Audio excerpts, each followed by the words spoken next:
კიდევ ერთხელ მოგესალმებით პოსტივის საინფორმაციო სამსახური აგზელებს თქვენთვის მუშაობას ახალ ამბებს ლევან წუწუნავა გაგაცნოთ. თავისუფალი სიტყვის ჩახშობის მცდელობა და ბრძოლა საბჭოთა მეთოდებით ასე შეაფასეს მმართველგუნდში ევრობიუროკრატების მხრიდან სამ ქართულ მაუწყებელზე შეტევის ახალი ტალღა. პოსტივის იმედსა და რუსთავიორს მოლდოვამ ევროპის საბჭოს მინისტრთა კომიტეტის 134 სესიის გასაშუქებლად აკრედიტაციებზე უარი ყოველგვარი დასაბუთების გარეშე უთხრა. ამასთან ქართული მედია თავდასხმის სამიზნეა ევროპარლამენტშიც. ტელეკომპანია იმედს უწყებაში ერთი წრით მუშაობა აეკრძალა მოგვიანებით ევროდეპუტატმა კშტიშტოფ ბრეიზამ. სოციალურ ქსელში გავრცელა ინფორმაცია, რომ ევროპარლამენტში ვერ იმუშავებენ ვერც პოსტივისა და რუსთავიორის გადამღები ჯგუფები. ამ შემთხვევაშიც გადაწყვეტილებას არავითარი განმარტება არ მოჰყოლია. არსებული ინფორმაციით აკრედიტაციების შეჩერება ევროდეპუტატების იმ ჯგუფის მოთხოვნით მოხდა, რომლებიც მუდმივად ლობირებენ რადიკალურ ოპოზიციას და რეზოლუციებში მიხეილ სააკაშვილის გათავისუფლებას ითხოვენ. მათ შორის არიან რასა იუკნევიჩიენე და მარკეტა გრეგორევა.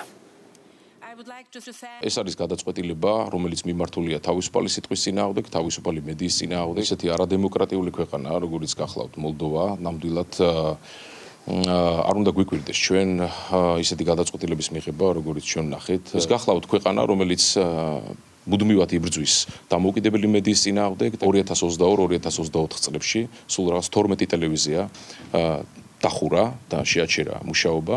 ამიტომ ეს გადაწყვეტილებაც სწორედ ამაზე მეტყველებს, რომ ამ ქვეყანაში არის ძალიან სერიოზული პრობლემა დემოკრატიის კუთხით. არის თანამედროვე ენაზე გამოთქმული ეს მიდგომა, რასაც საბჭოთა კავშირის დროს მარტივად ერქვა საბჭოთა იდეოლოგია უნდა ყოფილიყო მხოლოდ და მხოლოდ, ასე ვთქვათ, ყველა მედიის განსაზღვრელი.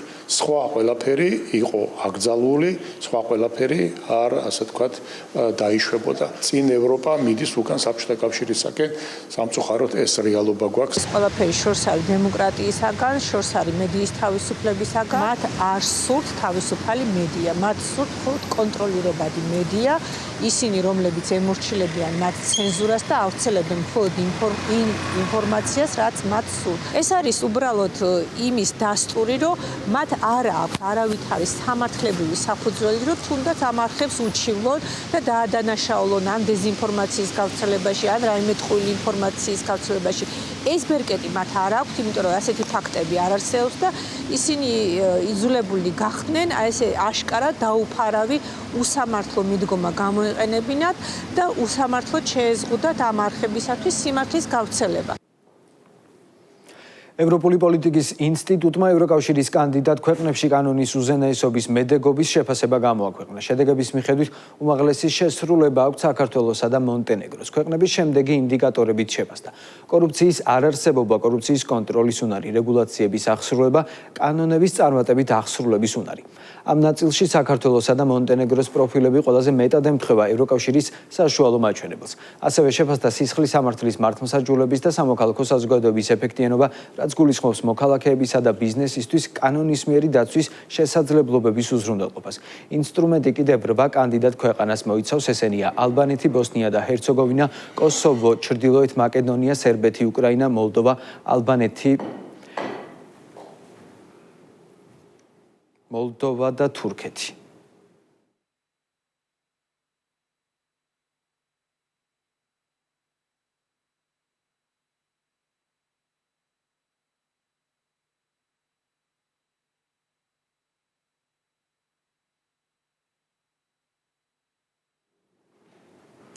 ისტორიული შეხვედრა პეკინში სი ძინპინმა შეერთებული შტატების ლიდერს უმასპინძლა აუდიენცია და ახლობით 2 საათი გაგრძელდა. ჩინეთის პირველი პირის თქმით, ვაშინგტონი და პეკინი ყოველთვის პარტნიორები იყვნენ და არა მეტოქეები.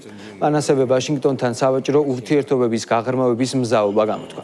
თეთრი სახლის ლიდერი პეკინში 2 დღიანი სახელმწიფო ვიზიტით დელეგაციასთან ერთად იმყოფება, რომლის შემადგენლობაში არიან სახელმწიფო და თავდაცვის მდივნების სახაზინო მდივანი სკოტ ბესენტი, სავაჭრო წარმომადგენელი ჯეიმსონ გრირი, ასევე ბიზნეს სექტორის წარმომადგენლები. შეხვედრის დაწყებამდე დონალდ ტრამპმა სი ძინპინს მეგობარი უწოდა და იმედი გამოთქვა, რომ ჩინეთის კარი ამერიკული ბიზნესისთვის უფრო ფართოდ გაიღება.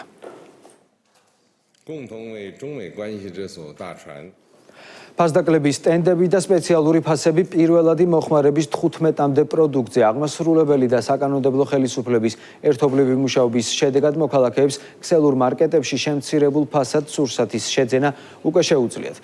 სოციალურ კალათაში მოხვდა ქათამი, კვერცხი, ზეთი, რძის ნაწარმი და ბურღულეული. ქართულ ოცნებაში აცხადებენ, რომ ფასების რეგულირების პროცესში ხელისუფლების ერთ-ერთი მთავარი პრიორიტეტი თავისუფალი ბიზნეს გარემოს შენარჩუნება იყო. სოციალური პასუხისმგებლობა კი საქართველოში არსებულმა ყველა ქსელურმა მარკეტმა გაიზიარა. მმართველ გუნდში აღნიშნავენ, რომ ფასების ოპტიმიზაციის კუთხით მუშაობა საშუალო და გრძელვადიან გეგმებზე გაგრძელდება.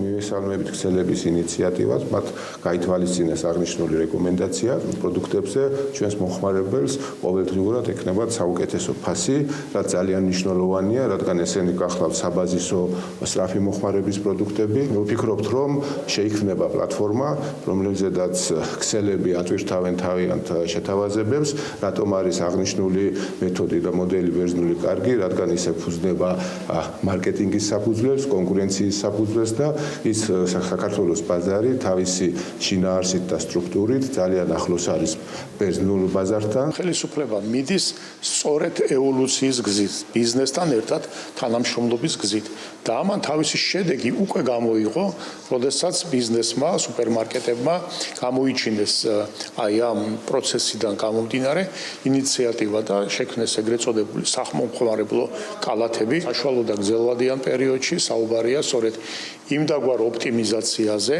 მთელი აი ამ ბიზნესისა, რომელიც მოგცემს საშუალებას, რომ ფასი უფრო ოპტიმალურად წარმოიშვებოდეს. ეს არ არის მარტივი ამბავი და მარტივად მოსაგვარებელი საკითხი, ეს თავიდანვე ძალიან კარგად ვიცოდით და უნებრივია, რომ ამიტომაც შედგა ესეთ კომისია, როგორც სამთავრობო კომისია, ასევე საპარლამენტო სამუშაო ჯგუფი, რათა ემსჯელა არა წინა ხელისუფლების წინ რეჟიმის მსგავსად რაღაცა ბიზნესმენებისთვის ხელის გადაგრეხვით და დატერორებით და არამედ მათთან მოლაპარაკებით, ბალანსის შენარჩუნებით. ხო, საბაზრო ეკონომიკის პირობებში ბალანსის შენარჩუნების გარეშე როგორ შეიძლება ილაპარაკო ქვეყნის ეკონომიკის განვითარებაზე, ფასების რეგულირებაზე და აი ამ ბალანსის შენარჩუნება სჭირდება გარკვეული დიალოგი, გარკვეული გონივრული ნაბიჯების გადადგმა, რომელიც გადაიდგა.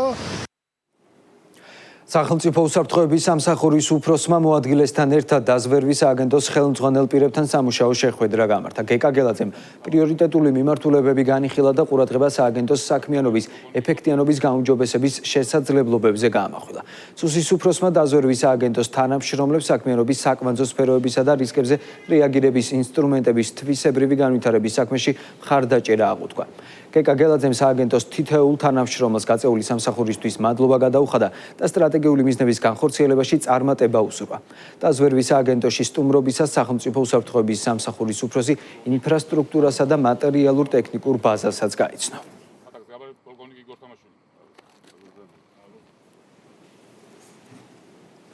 პარლამენტი დღეს მეორე და მესამე მოსმენით განიხილავს და დაამტკიცებს უმაღლესი განათლების შესახებ კანონში შესადან ცვლილებებს, რომლის მიხედვითაც სახელმწიფო გრანტთან დაკავშირებით გარდამავალი დებულება ზუსტდება. კერძოდ 2025 წლის 17 დეკემბრამდე ჩარიცხულ სტუდენტებს გარდამავალ პერიოდში 2030-2031 სასწავლო წლის ჩათვლით შეუნარჩუნდებათ არა მხოლოდ უკვე მოპოვებული დაფინანსება, არამედ მიეცემათ მისი მოპოვებისა და გაუმჯობესების შესაძლებლობაც. როგორც საპარლამენტო უმრავლესობაში აცხადებენ, ხელისუფლების მთავარ პრიორიტეტს ახალგაზრდებისთვის განათლების ხელმისაწვდომობა წარმოადგენს და აღნიშნული ცვლილებებიც ამ მიზანს ემსახურება. რეფორმა, რომელიც ხორციელდება როგორც უმაღლესი, ასევე ზოგადი განათლების მიმართულებით, არის მართლაც უპრეცედენტო, ძალიან მნიშვნელოვანი, რომელიც ორიენტირებულია ჩვენი საზოგადოების განვითარებაზე და პირველად ჩვენს უახლეს ისტორიაში ჩვენმა ხელისუფლებამ შეძლო, რომ სწავლა გახდა უფასო. და ეს სექტემბრიდან აისახება ყველა იმ აბიტურიენტზე, ვინც ჩაირიცხება უმაღლეს სასწავლებლებში. თუმცა აი ამ ახლა ჩარიცხული აბიტურიენტების გარდა იმისათვის, რომ სხვა წინა წელს ჩარიცხულმა სტუდენტებმაც გაიუმჯობესონ თავიანთი მდგომარეობა და ხელახლასადონ ბედი და გრანტის მდგომარეობა კიდევ უფრო გაიუმჯობესონ, ჩვენ მათაც მივეცით ეს შესაძლებლობა. პრემიერ-მინისტრმა პრეზიდენტთან თბილისის მერთან, სპორტის მინისტრთან და ფეხბურთის ფედერაციის პრეზიდენტთან ერთად ვეტერან დინამოელებს ისტორიული გამარჯვების 45 წლის იუბილე მიულოცა. მთავრობის მეთაურმა ხაზი გაუსვა 1991 წლის თასების მფლობელთა თასზე თბილისის დინამოს გამარჯვების ისტორიულ მნიშვნელობას და ვეტერან დინამოელებს ქართული ფეხბურთის განვითარებაში შეტანილი წვლილისთვის მადლობა გადაუხადა. როგორც ირაკლი კოვახიძემ განაცხადა, ვეტერანი დინამოელების დამსახურება ის, რომ ქართული სპორტი მუდმივად ვითარდება, აღწევს ახალ გამარჯვებებსა და წარმატებას. მინდა მივესალმო ჩვენს ლეგენდარულ ფეხბურთელებს, რომლებმაც ზუსტად 45 წლის წინ გერმანიაში, ქალაქ დუსელდორფში თასების მფლობელთა თასი მოიპოვეს და უდიდესი სიხარული მიანიჭეს ჩვენს ერს. ეს იყო ერის ზეიმი, სახალხო დღესასწაული, რაც უფევდა მაშინ თამაშის დამთავრების შემდეგ მთელ საქართველოში. სწორედ ეს ძალა ფეხბურთს, რომ თითოეული ადამიანის განცდა იყო ძალიან ამაღლებული და ეს დღემდე გრძელდება. დღემდე ჩვენი სიამაყის საგანია ის ფინალი, ის დინამო ჩვენი ოქროს თაობა თბილისის დინამოსი და მე მინდა თითოეულ თქვენგანს მადლობა გადაგიხადოთ. მე მინდა მოვიგონო, რა თქმა უნდა, გუნდის ისევრები, რომლებიც დღეს ჩვენთან ერთად აღარ არიან და მათ მინდა მადლობა გადავახადოთ და მადლობა თქვენ დინამოელებს, დინამოს ოქროს თაობას, რომლებმაც შექმნით განსაკუთრებული ისტორია. დაწერეთ განსაკუთრებული ისტორია. კიდევ ერთხელ ვიტყვი, არა მარტო ფეხბურთისთვის, ქართული სპორტისთვის, არამედ მთლიანად ჩვენი ქვეყნისთვის და ეს გამარჯვება გახდა განსაკუთრებული შთაგონების წყარო სპორტსმენების არაერთი თაობისთვის, ფეხბურთელებისთვის და სხვა სპორტის სახეობებისთვის და სწორედ ამის დამსახურება, თქვენი მიღწევის დამსახურება ის, რომ ქართული სპორტი მუდმივად ვითარდება და აღწევს ახალ და ახალ გამარჯვებებს და წარმატებებს. მე მინდა ქართულ ფეხბურთს უსურვო ძალიან დიდი გამარჯვებები მომავალში და კიდევ ერთხელ თითოეულ თქვენგანს ოქროს თაობის დინამოელებს მინდა ძალიან დიდი მადლობა გადაგიხადოთ განსაკუთრებული სიამაყის გზნობისთვის, რომელიც გვაჩვენეთ. მადლობა თქვენ თითოეულ ვეტერანს იმისთვის, რომ თქვენ შექმნით ისტორია, რომელიც ამდენი წლის განმავლობაში ცოცხლობს და თითოეულ ჩვენგანს გვაძლევს იმისთვის უფლებას, რომ ჩვენ ვართ პატარა ქვეყნიდან, მაგრამ გამარჯვებული ქვეყნიდან. მადლობა ამ დიდი ამაგისთვის, ამ დიდი გამარჯვებებისთვის, ამ დიდი ისტორიისთვის, რომელიც თქვენ შექმნით როგორც საქართველოსთვის, ასევე ფეხბურთის ისტორიისთვის. რა თქმა უნდა, თქვენი დიდი გამარჯვება არის იმ დიდი ტრადიციების გაგრძელება, რომელსაც ქვია ქართული ფეხბურთის გამარჯვება. ყოველ წელს 13 მაისი რაღაც განსაკუთრებული თარიღია, ესე იქნება ყოველთვის და ძალიან გვიხარია, რომ ჩვენ გვაქვს იმის საშუალება, რომ გავიხსენოთ ის დიდი გამარჯვება, რომლითაც ვამაყობთ დღესაც და ვიამაყებთ ყოველთვის, იმიტომ რომ ეს იყო პირველი დიდი ჩვენი გამარჯვება, იყო განსაკუთრებული მოვლენა ქართული სპორტისთვის, ქართული ფეხბურთისთვის. კანის 79 საერთაშორისო კინოფესტივალის ბაზრობაზე საქართველოს ეროვნულ პავილიონში პირველი შეხვედრები გაიმართა. პავილიონს ეროვნული კინოცენტრი და სახელმწიფო პროგრამა გადაიღეს საქართველოში ერთობლივად წარადგენენ. ერთი კვირის განმავლობაში ყველაზე გავლენიანი კინოფესტივალის ბაზრობაზე საქართველოს დელეგაციის წევრებს, ქართველ რეჟისორებსა და პროდიუსერებს დაგეგმილი აქვთ ოფიციალური შეხვედრები მსოფლიო დონის პროდიუსერებთან, ფესტივალის პროგრამერებთან, მსოფლიოს წამყვანი კინოინდუსტრიების წარმომადგენლებთან. საკმაოდ დატვირთული დღეები გველის ათეულობით შეხვედრაა ჩანიშნული და ყველა შეხვედრა ეხება და ემსახურება ერთადერთს ქართული კინოს განვითარებას, მეტი შესაძლებლობის შექმნას, როგორც პროექტების წარდგენას უცხოელი თანადამფინანსებლისთვის, თანხების მობილიზების კუთხით, ასევე სხვადასხვა ქვეყანასთან ურთიერთობების დამყარებას, მათ შორის თანაწარმოების ხელშეკრულებების გაფორმებას და სხვა მნიშვნელოვან საკითხებს. მე ბრაზილიის ერთ-ერთი უმსხვილესი კინოსააგენტოს წარმომადგენელი ვარ. ახლახანს დავასრულე შეხვედრა საქართველოს ეროვნულ პავილიონში თქვენი კინოსექტორის წარმომადგენლებთან. ძალიან ნაყოფიერი განხილვა გვქონდა. აღმოვაჩინე, რომ ქართველებს და ბრაზილიელებს ძალიან ბევრი გვაქვს საერთო. მგონია, რომ მომავალში ძალიან საინტერესოდ ვიმუშავებთ ერთად. მე-19 საუკუნის საქართველო ევროპული სამართლებრივი კულტურის მაგისტრალზე იუსტიციის სამინისტროს მხარდაჭერით მინდია უგრეხელიძისა და ბექა ქანთარიასთან ავტორობით გამოცემული წიგნის პრეზენტაცია გაიმართა. ორტომეულში თავმოყრილი მასალები ადასტურებს, რომ საქართველოში სამართლებრივი და კონსტიტუციური აზროვნება ისტორიულად დასავლურ ტრადიციებთან იყო დაკავშირებული და ინტერესი ამ იდეის მიმართ საუკუნეზე მეტი ხნის წინ არსებობდა.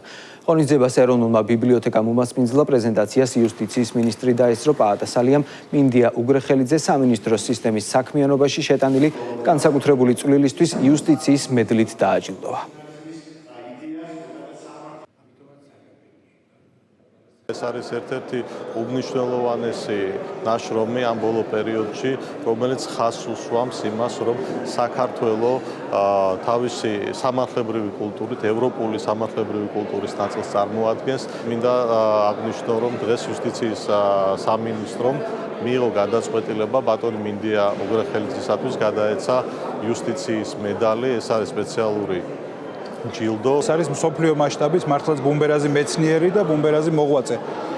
ეს ყველასთვის კარგად ცნობილია და ამაში ახალი არაფერია, მინდა მას იუბილე მიულოცო და მიულოცო ის არაჩვეულებრივი პუბლიკაცია, რომელიც ახლახანს გამოქვეყნდა და რომლის პრეზენტაციაც გაიმართა. საქართველოს იმ კონსტიტუციონალისტების წყალობით, რომლებიც ჩვენ გვყავს სასახელო და არაერთი, რა თქმა უნდა შეძლებს რომ მალე აკრიფოს ეს ტემპი და შეძლოს მიაღწიოს ისეთ წარმატებას, რომელიც ერთნაირად მისაღები იქნება ქვეყნისთვის, ხელისუფლებისთვის, სტუდენტებისთვის და ადამიანებისთვის. თვითონ სათაურის ასე წარმოჩენაც მეტად ორიგინალურია, რამდენადაც საქართველოს ყოველთვის იდგა ასეთ მაგისტრალზე. მე ვგულისხმობ კონტინენტურ სამართალს და საქართველოში ყოველთვის იყვნენ ადამიანები, რომლებიც იაზრებდნენ რა არის ევროპული სამართალი და რა არის კონსტიტუცია. განათლების მეცნიერებისა და ახალგაზრდობის მინისტრმა ხელვაჩაურის მუნიციპალიტეტის საჯარო სკოლების მოსწავლეთა მშობლებთან შეხვედრა გამართა. გივი მიქანაძე მათ ზოგადი და უმაღლესი განათლების რეფორმის მთავარი სიახლეები გააცნო. მინისტრმა სასკოლო ცხოვრებაში მშობელთა აქტიურ ჩართულობაზე გაამახვილა ყურადღება და ამ პროცესში მათი მოსაზრებებისა და რეკომენდაციების გაზიარების აუცილებლობაზე ისაუბრა. შეხვედრის ფარგლებში მშობლებმა მინისტრს მათთვის საინტერესო თემებზე კითხვები დაუსვეს, რაზეც ამომწურავი პასუხები მიიღეს. ძალიან თბილი, საქმიანი და რაც მთავარია, კონსტრუქციული შეხვედრა შედგა ხელვაჩაურის მუნიციპალიტეტში ადგილობრივ მოსახლეობასთან, მოსწავლეების და აბიტურიენტების მშობლებთან, რომელთაც გავაცანით ყველა ის ძირითადი მიმართულება, რაც სასკოლო და საუნივერსიტეტო რეფორმასთან არის დაკავშირებული. ქონდა შესაძლებლობა მოგვესმინა მშობლების კითხვებისთვის, გაგვეცა მათზე ამომწურავი პასუხი და ამასთანავე კიდევ ერთხელ დაგვენახა, რაოდენ დიდი არის ჩვენი საზოგადოების ინტერესი ჩაერთოს ამ პროცესებში, უშუალო მონაწილე გახდეს რეფორმებისა, რომელიც თითოეული ჩვენი ოჯახის და მისი მომავლის კეთილდღეობაზე არის ორიენტირებული.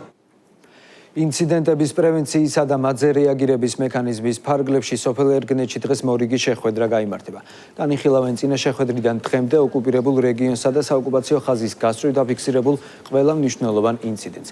სახელმწიფო უსაფრთხოების სამსახურის ინფორმაციით დღის წესრიგში უპირობოდ დადგება უკანონოდ დაკავებული მოქალაქეების დაუყოვნებლივ გათავისუფლების საკითხი, ასევე რუსეთის საოკუპაციო ძალების მიერ ოკუპირებულ რეგიონსა და საოკუპაციო ხაზს გასწვრივ განხორციელებული უკანონო ქმედებები. უხმა ნალექმა ქალაქონსა და მიმდებარე სოფლებში გარკვეული პრობლემები შექმნა, დაიტბორა ქუჩები, დაზიანდა საკანალიზაციო სისტემა, ასევე მოქალაქეთა ნაწილს დაიტბორა საცხოვრებელი სახლები. ამასთან ონის შესასვლელთან კვლავ აქტიურია მეწყრული პროცესი, გზის მონაკვეთზე ჩამოსულია ქვისა და მიწის მასა, რის გამოც აღნიშნულ ტერიტორიაზე ავტომობილების გადაადგილება შეიზღუდა. არსებულ მდგომარეობას და მოსახლეობის საჭიროებებს რაჭა-ლეჩხუმისა და ქვემო სვანეთის სახელმწიფო რწმუნებულის პირველი მოადგილე ადგილობრივი ხელისუფლების წარმომადგენლებთან ერთად გაიცნო. შესაბამისი უწყებების აქტიური ჩართულობით ტერიტორიაზე გაწმენდითი და აღდგენითი სამუშაოები დროულად დაიწყო, პროცესში სპეცტექნიკაც ჩაერთო.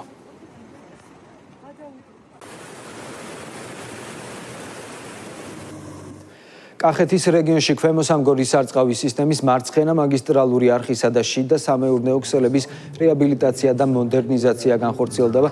პროექტის დასრულების შემდეგ წყლით უზრუნველყოფილი იქნება 7320 ჰექტარი სასოფლო სამეურნეო მიწის ფართობი. დაგეგმილი სამუშაოებისა და მოსალოდნელი შედეგების შესახებ ინფორმაცია ადგილობრივი ხელისუფლების ხელმძღვანელ პირებსა და მოსახლეობას მიაწოდეს. ადგილობრივ მოსახლეობას ჩვენ გავაცანით ის ინფრასტრუქტურული პროექტები, რომელიც აღნიშნულ ტერიტორიაზე მიმდინარეობს, კერძოდ აზიის ბანკის მიერ დაფინანსებული პროექტი, რომელიც ძალიან მასშტაბურია და პრაქტიკულად მოაწესრიგებს სარწყავი სისტემის დიდ ნაწილს. საკმაოდ მასშტაბური სამუშაოები კეთდება, საკმაოდ ხანგრძლივი პერიოდსაც მოიცავს ეს სამუშაოები. და ითვალისწინებს სამუშაოების დასრულების შემდეგ დაახლოებით 7000 ჰექტარის გასარწყავიანებას. ღია არხები გამონაწილებლებში გადავა დახურულ მილსადენ სისტემებზე, რომელიც შესაბამისად შეამცირებს წყლის დანაკარგებს სისტემაში და გააუმჯობესებს ფერმერებისათვის წყლის მიწოდებას.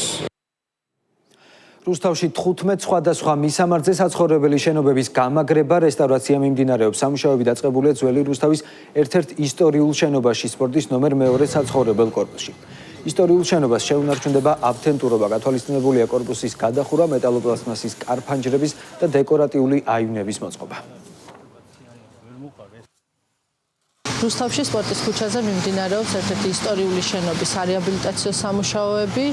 განახლების შემდეგ გაიზრდება მისი საექსპლუატაციო ვადები. ასევე რუსთავის მერიის გუნდი უკვე ძალიან მალე დავიწყებთ ძველი რუსთავის განახლების ყველაზე მასშტაბურ პროექტს, რომელიც 100-მდე შენობის განახლებას, არესტავრაციო სამუშაოებს მოიცავს. ძველი რუსთავის განახლება იმ მნიშვნელოვანი და ისტორიული პროექტების გაგრძელებაა, რომელიც რუსთავში ჩვენი გუნდის გადაწყვეტილებით და მოსახლეობის ინტერესების გათვალისწინებით აქტიურად მიმდინარეობს. უკვე დაიწყო სარესტავრაციო სამუშაოები სპორტის ქუჩის ისტორიული შენობის და ანალოგიური სამუშაოები ქალაქში 15 მისამართზე მიმდინარეობს. ბოლნისის მუზეუმის საგამოფენო სივრცეში ადგილობრივი მხატვრის ნოდარ გოგებაშვილის პერსონალური გამოფენა გაიხსნა. ექსპოზიციაზე წარმოდგენილია ფერწერული ტილოები, ასევე თიხაში, ქვასა და ხეში შესრულებული ნამუშევრები. განსაკუთრებულ ყურადღებას იპყრობს რიყის ქვაზე შესრულებული კომპოზიციები, რომლებიც ავტორის უნიკალურ ხელწერას ასახავს. გამოფენა, რომელიც ბოლნისის მუნიციპალიტეტის მერიის მხარდაჭერითა და ბოლნისის კულტურის ცენტრის ორგანიზებით იმართება 20 მაისამდე გაგრძელდება. თითოეულ ნახატში არის ძალიან დიდი ემოცია გადმოცემული, რისთვისაც მადლობას ვუხდი ბატონ ნოდარს, ორგანიზატორებს და ვიმედოვნებ, რომ ჩვენ ქალაქში მსგავსი ღონისძიებები ბევრი გვექნება. დამთავრებელს შესაძლებლობა აქვს დღეიდან 20 მაისამდე ესტუმროს მუზეუმს და დატყვეს ჩვენი დროის გამორჩეული მხატვრის შესანიშნავი ნამუშევრებით. ეს გამოფენა ჩემთვის არის საზოგადოებასთან კომუნიკაციის საშუალება და ერთ სივრცეში ამდენჩებს ნამუშევრებს რომ ხედავ რაღაცაზე ისევ დამაფიქრებს და რაღაცა ცვლილებას შევიტან შემდგომში.